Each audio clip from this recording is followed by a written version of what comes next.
এই মুহূর্তে যে খবরের দিকে নজর রাখবো, সরকার বদলের পর এসএসসির অবস্থান বদল। কেন এই কথা বলছি? কারণ 2024 থেকে অপ্রকাশিত ওএমআর প্রকাশ এসএসসির। মুখ্যমন্ত্রীর শপথের দিনেই একাদশ দ্বাদশের ওএমআর প্রকাশ। আমার সঙ্গে অর্ণব রয়েছে, অর্ণবের সঙ্গে কথা বলবো। অর্ণব, 2024 সালে হাইকোর্ট নির্দেশ দিয়েছিল, সেই ওএমআর এখন প্রকাশ হলো।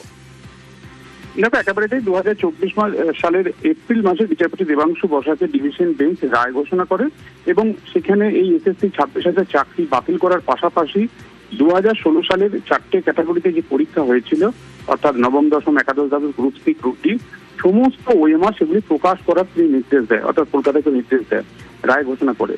একাধিক ক্যাটাগরিতে কখনো গ্রুপ সি, কখনো গ্রুপ ডি, কখনো নবম, দশমের ওএমআর প্রকাশ পেলেও 11-12 অর্থাৎ একাদশ দ্বাদশের ওএমআর কিন্তু এতদিন প্রকাশিত হয়নি। শুধু তাই নয়, সুপ্রিম কোর্ট যখন 2025 সালে জাজমেন্ট দিল, রায় ঘোষণা করলো এবং একই সঙ্গে 26,000 চাকরি বাতিল বহাল রাখলো, সেই সময় তো হাইকোর্টের রায়টা কি বহাল রেখেছিল অন্তত ওএমআর প্রকাশের প্রশ্নে।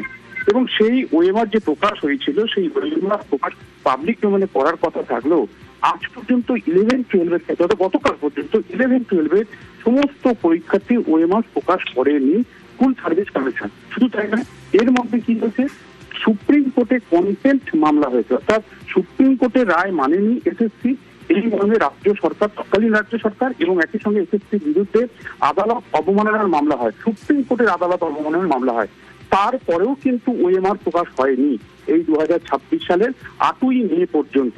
গতকাল রবিবার ঐতিহাসিক ব্রিগেডে মহা শপথ নিয়েছেন শুভেন্দু অধিকারী নতুন রাজ্যের প্রথম বিজেপি সরকারের, এবং সেই শপথ নেওয়ার পরই এসএসসির অবস্থান বদল হয়ে গেল এবং একই সঙ্গে 11-12 যে ওএমআর প্রকাশ আজ পর্যন্ত হয়নি, কিছু ক্ষেত্রে আদালতের মামলার ক্ষেত্রে কিছু কিছু ওএমআর প্রকাশ হয়েছিল, সমস্ত পরীক্ষার্থীর ওএমআর প্রকাশ হয়নি, সেটাই এবার প্রকাশিত হয়ে গেল। তবে এখনো পর্যন্ত সমস্ত পরীক্ষার্থী 2016 সালে যারা ছিলেন একাদশ, দ্বাদশ, নবম, দশমের, তারা তাদের রোল নাম্বার বা তাদের যে ডকুমেন্ট রয়েছে সেগুলো দেখালি তারা এটি দেখতে পাচ্ছেন, তাদের ওএমআর এর নাম্বার দেখতে পাচ্ছেন। 2016 পরীক্ষার সময় নায়েসা কমিউনিকেশন, যারা ওএমআর মূল্যায়নকারী সংস্থা ছিল, তারা এই পরীক্ষা নেওয়ার পর যা ওএমআর এর কি স্ট্যাটাস ছিল। নায়েসা কমিউনিকেশন একটা হার্ড ডিস্ক বাজারতে করেছিল, মোট 3টি হার্ড ডিস্ক বাজারতে করেছিল সিবিআই গাজিয়াবাদ থেকে। সেখানেই ছিল এই একাদশ, দ্বাদশ, নবম, দশম, গ্রুপ সি, গ্রুপ ডি সমস্ত ওএমআর। সমস্ত ওএমআর থাকলে একাদশ, দ্বাদশ আজ পর্যন্ত প্রকাশিত, গতকাল পর্যন্ত প্রকাশিত হয়নি।